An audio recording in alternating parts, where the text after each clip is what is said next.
下來繼續來看花蓮縣萬里溪的崩山湖，繼續來擴大。今仔日的貯水量已經來到84萬噸，都今日發生到1樓是緊急來發布到黃色的警戒。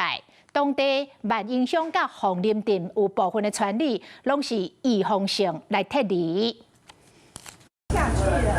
居民乖乖聽萬英鄉公所災害應變中心監管的指示，準備進行預防性的疏散撤離。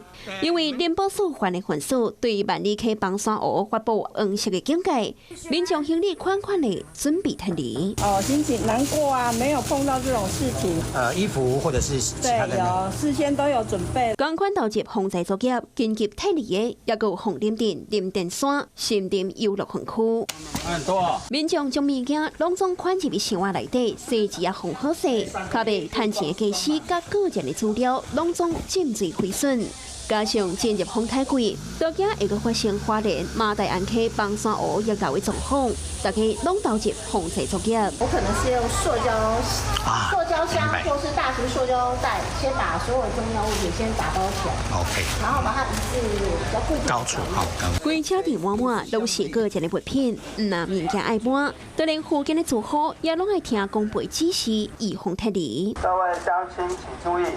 現在開始進行萬里溪堰塞湖疏散撤離作業。警車也提醒鄉親，物件款款的緊急避難，因為花蓮萬里溪崩山湖今仔日的貯水量達到84萬噸，為着避免崩花，當時對萬英鄉的萬英村、明里村，也有鳳林鎮的新營里、長橋里、山興里、鳳新里、大營里進行預防性的撤離。